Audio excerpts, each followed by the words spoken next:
Bonjour, donc je suis Julien Wilmar, docteur en histoire moderne et auteur d'une thèse consacrée aux mousquetaires du roi, dont une partie a été publiée l'année dernière chez Talandier dans un ouvrage intitulé « Les mousquetaires du roi, une troupe d'élite au cœur du pouvoir ».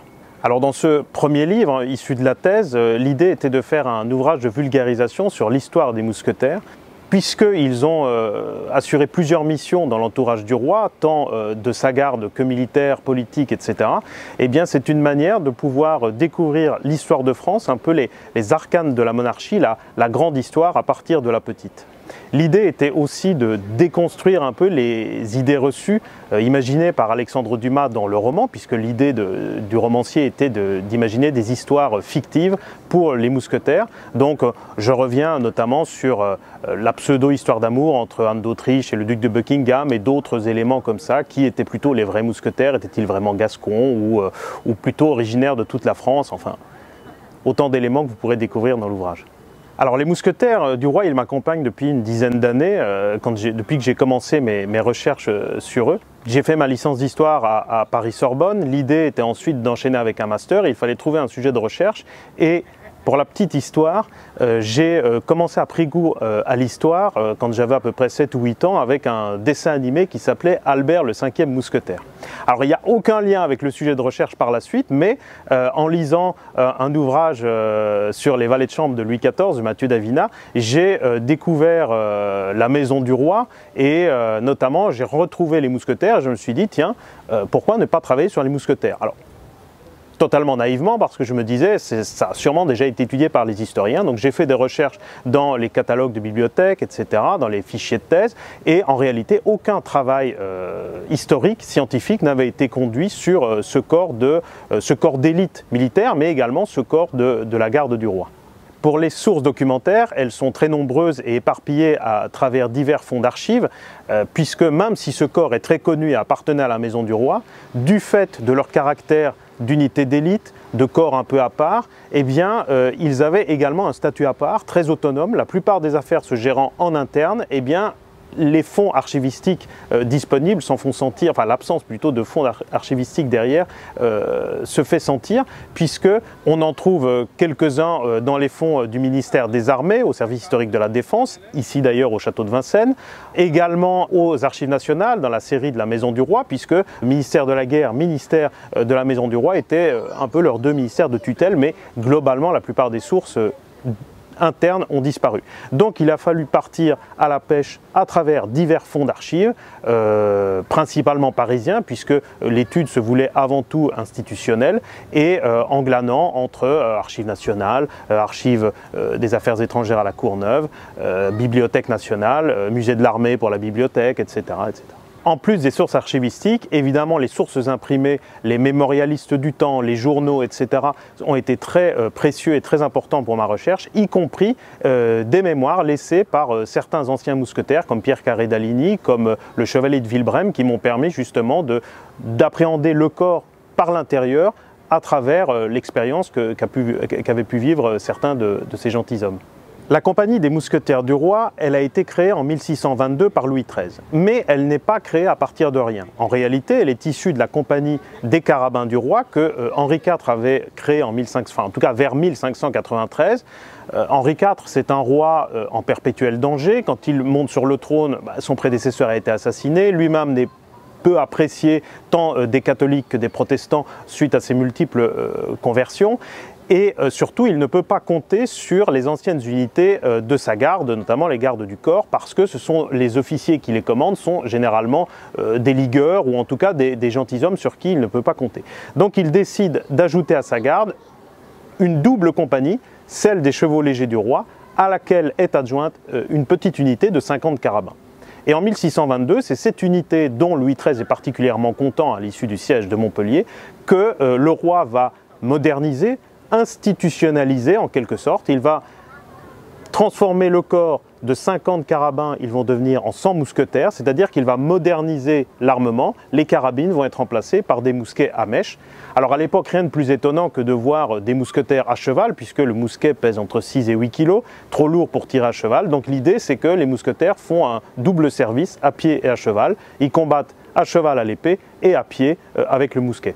En réalité, C'est bien l'épée qui va être prédominante dans le mode de combat des mousquetaires, puisqu'ils sont tous gentilshommes et ils portent en quelque sorte à la guerre cet idéal chevaleresque qui les anime depuis leur enfance, hein, désireux de revivre le passé glorieux, magnifié, idéalisé aussi de leurs ancêtres et d'acquérir de leur gloire personnelle sur les champs de bataille. Et je n'ai recensé personnellement qu'une seule fois où les mousquetaires ont utilisé le mousquet à la guerre, c'était lors de la bataille des Dunes en 1658. Alors pour devenir mousquetaire du roi, il y a deux phases, on va dire. En 1622, quand Louis XIII crée la compagnie, il va ordonner que seuls des gentilshommes ayant déjà un peu d'expérience sur les champs de bataille puissent intégrer l'unité. Ainsi, en général, on les puisait parmi les cadets des gardes françaises qui avaient fait 2-3 ans de campagne dans ce régiment, les gardes françaises étant un régiment royal également. Et c'est le cas, par exemple, du chevalier de Puységur qui a été cadet aux gardes françaises et qui va entrer aux mousquetaires sur ordre du roi avant de pouvoir espérer acheter une charge d'officier dans un autre régiment. Puis par la suite, à partir de 1682, constatant les lacunes des officiers français pendant la guerre de Hollande, Louis XIV et Louvois vont instituer les mousquetaires, du moins officieusement, comme une école militaire pour la haute noblesse. Et à partir de cette époque, et surtout de 1689, quand Louis XIV va placer son propre petit-fils, le duc de Bourgogne, alors âgé de 7 ans, dans les mousquetaires, il va imposer le passage dans cette unité pour tout jeune gentilhomme, du moins jeune aristocrate de la cour, qui veut faire une carrière militaire. Et à partir de là, on va accueillir des jeunes gentilshommes entre 16 et 18 ans qui vont réaliser un service militaire, en quelque sorte une phase d'apprentissage militaire de 2 ans en moyenne, avant de pouvoir espérer acheter une charge d'officier dans un autre régiment royal. Il y a plusieurs conditions pour devenir mousquetaire, bien sûr être gentilhomme, même si certains arrivent à passer entre les mailles du filet, et surtout une condition financière, puisque le roi ne fournit que 3 choses, le mousquet, la casaque et le logement. Le cheval, l'épée, le reste de l'équipement, de l'habillement, etc. est à la charge du mousquetaire et au XVIIIe siècle, ça représente entre 2000 et 3000 livres d'investissement qui sont déposés à la caisse de la compagnie pour pouvoir financer justement l'entrée du mousquetaire. Donc en quelque sorte, on paye pour être au service du roi, tant c'est un honneur. En 1634, Louis XIII, qui est tellement content de ses mousquetaires, qu'il apprécie vraiment particulièrement, décide de se faire capitaine de la compagnie, ce qui est un insigne honneur, et il va déléguer le commandement au premier lieutenant du corps, qui va prendre alors le titre de capitaine-lieutenant, et à l'époque, il s'agit du comte de Troisville. En réalité, à la cour, avec son accent béarnais, il était compris Tréville. Le comte de Tréville, c'est un ami proche du roi. Il s'est fait remarquer de Louis XIII au début de sa carrière, un peu par son franc-parler, son bagou en quelque sorte, et puis son courage et sa valeur sur les champs de bataille.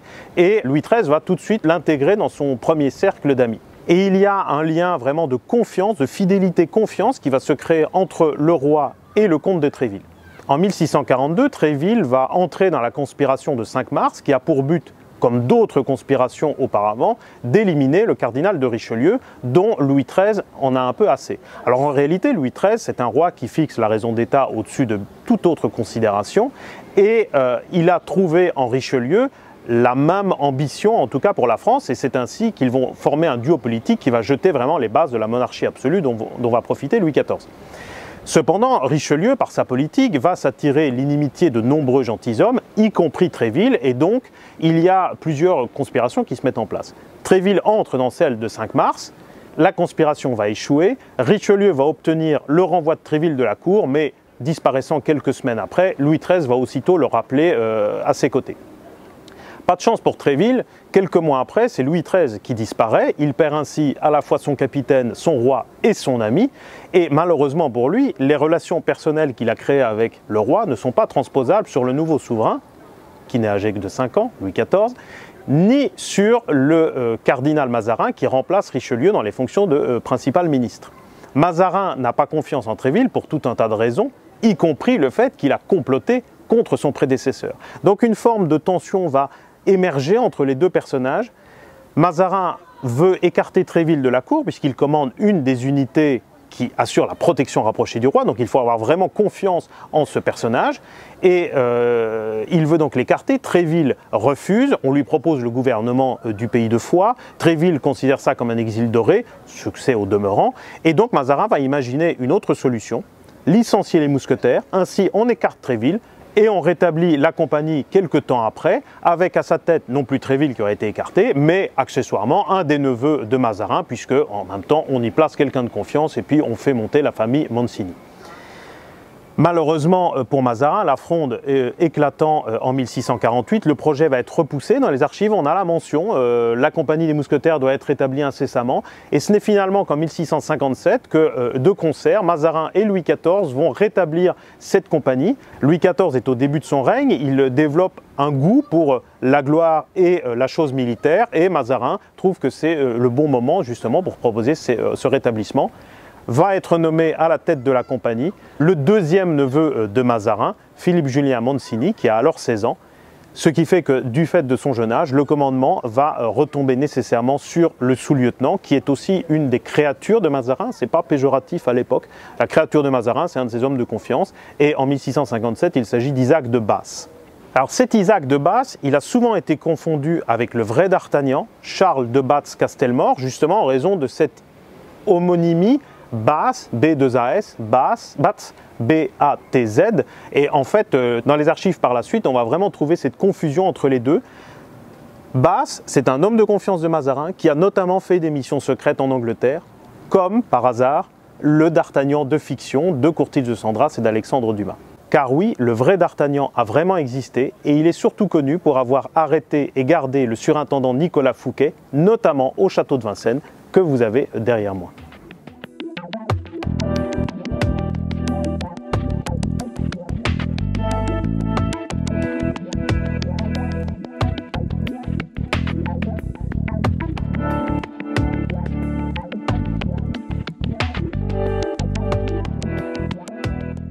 Et c'est au premier étage du donjon du château de Vincennes que d'Artagnan a gardé Fouquet à vue pendant presque 2 ans. Parce que, outre les fonctions inhérentes à la nature même des mousquetaires, de garde du roi, à leur fonction de troupes d'élite sur les champs de bataille et d'école militaire pour la noblesse, Louis XIV assigna aux mousquetaires une fonction de police politique au service de son arbitraire royal. C'est ainsi qu'en 1661, d'Artagnan et nul autre a été choisi par Louis XIV pour arrêter le surintendant Nicolas Fouquet à Nantes et le garder par la suite. Et ainsi de Nantes, d'Artagnan a conduit Fouquet à Angers, d'Angers à Amboise, d'Amboise au château de Vincennes à la Bastille et enfin de la Bastille à Pignerol, place fortifiée dans les Alpes italiennes, où d'Artagnan d'ailleurs retournera en 1671 lorsque Louis XIV va ordonner l'arrestation de l'outrecuidant courtisan Lauzun. Dans ces affaires, tout a été confié aux mousquetaires, de l'arrestation à la garde, de la garde à la saisie des papiers, jusqu'à la garde finale de Fouquet et de Lauzun à Pignerol, puisque c'est même un mousquetaire, le fameux Saint-Mars, qui va être désigné pour garder Fouquet, puis Lauzun, puis le Masque de Fer, puis il deviendra gouverneur de la Bastille, et ce Saint-Mars était maréchal des logis et des mousquetaires du roi. Bien entendu, avec Alexandre Dumas, on a cette vision d'un d'Artagnan, un peu héros romanesque. Tout ça est le fruit de son imagination, ainsi que de celle de Courtils de Sandras, qui a écrit des mémoires apocryphes de d'Artagnan en 1700. En réalité, l'histoire du d'Artagnan de fiction et du vrai d'Artagnan s'entremêlent à différents moments. Ils ont à peu près le même parcours. Le vrai d'Artagnan a probablement été également cadet aux gardes françaises avant d'entrer aux mousquetaires. Le vrai d'Artagnan, on le trouve en mousquetaire en 1633, soit presque 10 ans après son homologue de fiction. En réalité, le vrai d'Artagnan est de 10 ans plus jeune que celui de fiction et est également 10 ans plus âgé que ses comparses du roman, Athos, Porthos et Aramis. Alors derrière ce d'Artagnan de fiction, j'ai pu identifier 3 personnages. Le premier, c'est son oncle maternel, Jean de Montesquiou d'Artagnan, qui était officier aux gardes françaises, proche de Louis XIII, et qui a combattu notamment au siège de La Rochelle et qui y a d'ailleurs trouvé la mort en 1628. Ce Jean de Montesquiou d'Artagnan était également réputé pour être un fin bretteur et qui se battait souvent en duel, d'où un peu cet aspect de la réputation du d'Artagnan de fiction.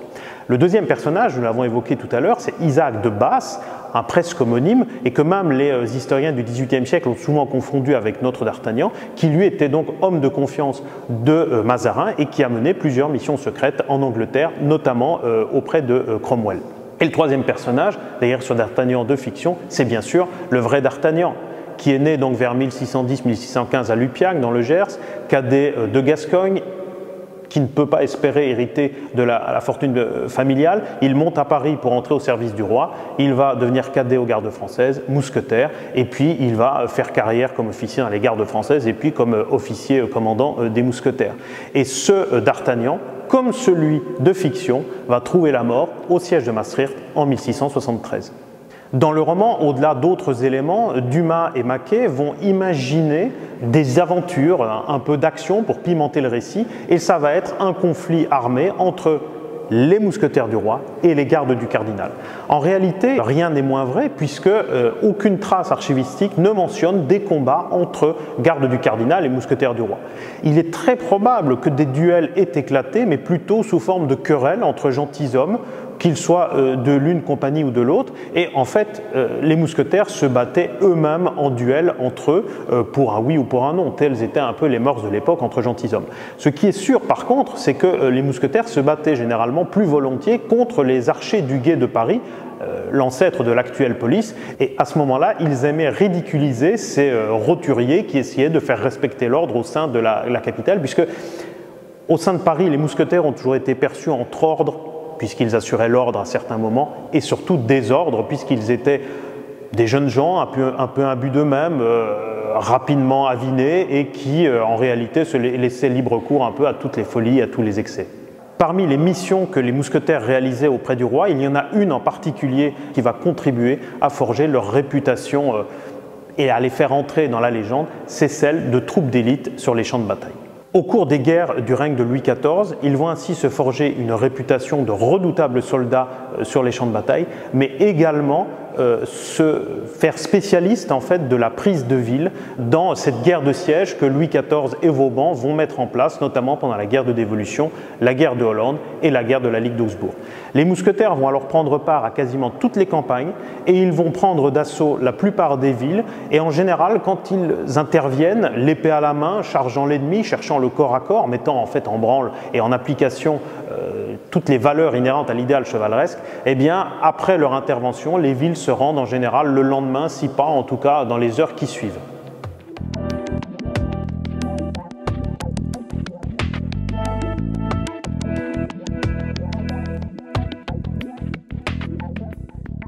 Fondamentalement, les mousquetaires connurent leur âge d'or sous Louis XIV.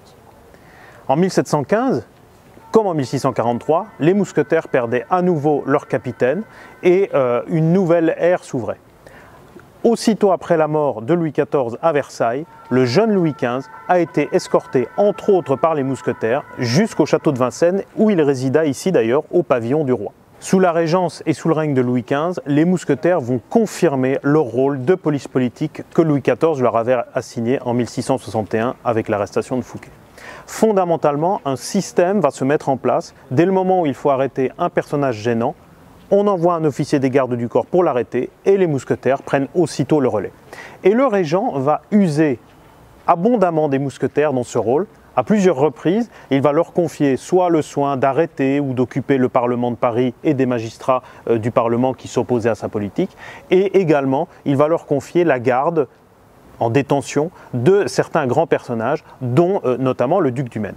D'ailleurs, pour l'anecdote, le duc du Maine résidait donc dans son château de Sceaux, il a trempé, du moins la duchesse du Maine avait trempé dans la conspiration de Tchélamar, et en 1718, le régent décide de le faire arrêter, c'était un bon moyen d'écarter un opposant politique.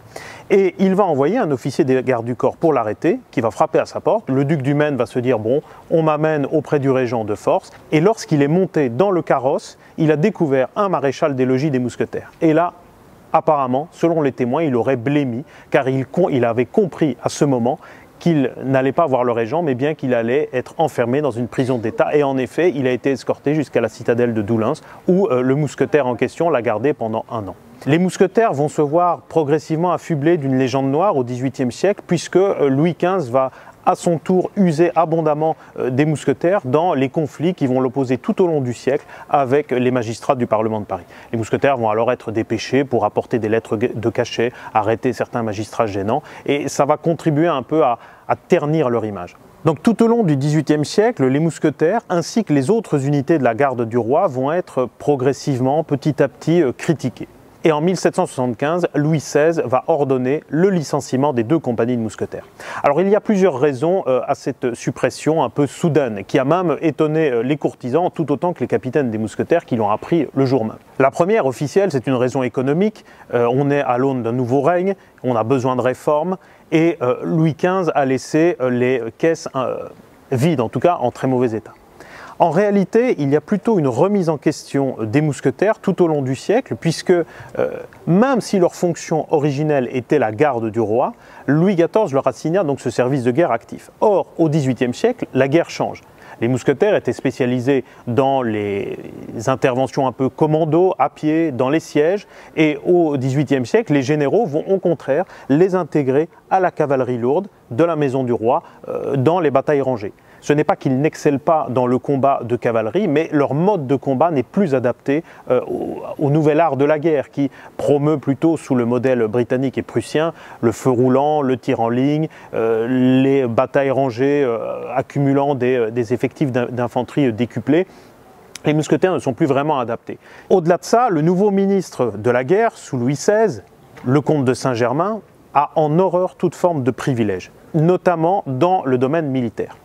Et il privilégie au contraire le soldat, on revient au soldat, à l'homme de troupe, et pour lui, toutes ces unités de la maison du roi, composées du gratin, si on peut dire, de tous ces gentilshommes fortunés et où l'argent a une place importante, il a ça en horreur, et donc il a un projet, c'est de licencier non pas que les mousquetaires, mais les 4 compagnies rouges qui assurent la garde du dehors du roi, c'est-à-dire la compagnie des gendarmes, la compagnie des chevaux légers et les 2 compagnies de mousquetaires. Dans son projet, le comte de Saint-Germain va rencontrer une alliée inattendue, c'est Marie-Antoinette, qui au début de son règne est un peu insouciante et s'est fait un ennemi, du moins elle déteste le duc d'Aiguillon qui est capitaine-lieutenant des chevaux légers. Et donc, elle a dans l'idée de faire supprimer toutes ces unités pour justement se débarrasser du duc d'Aiguillon qui était opposé en fait à son mariage avec le dauphin. C'est une des raisons pour lesquelles elle ne l'appréciait guère. Cependant, le duc d'Aiguillon qui commande les chevaux légers et le duc de Rohan-Rohan qui commande les gendarmes sont 2 ducs avec eux-mêmes à la tête de puissantes factions à la cour. Ils vont réussir à sauver leurs unités, tandis que les 2 capitaines lieutenants des mousquetaires sont des gentilshommes de bonne naissance, mais ne sont pas assez puissants à la cour, et donc ils vont voir leurs 2 compagnies licenciées le 15 décembre 1775. Alors l'histoire des mousquetaires ne s'arrête pas là. En 1814, on fait un grand bond au-delà de la Révolution, à peine monté sur le trône, Louis XVIII décide de rétablir l'ensemble de la maison militaire sur son pied d'Ancien Régime d'avant les réformes de Louis XVI. Et donc les 2 compagnies de mousquetaires vont être rétablies et vont connaître, dès leur rétablissement, un succès grandissant. Nombre de jeunes gens vont se précipiter aux mousquetaires pour partager en fait une part de leur réputation acquise pendant 2 siècles d'histoire. En réalité, ce qui fonde alors le succès des mousquetaires est davantage symbolique et culturel. Ce rétablissement ne revêt en fait aucune réalité politique ou militaire. Les mousquetaires vont alors jouer un rôle purement d'apparat. Mais j'ai tendance à dire qu'en 1814, les mousquetaires ont un pied dans la légende. Ce qui explique leur succès en 1814, c'est justement les idéaux qu'ils ont appliqués sur les champs de bataille au XVIIe siècle.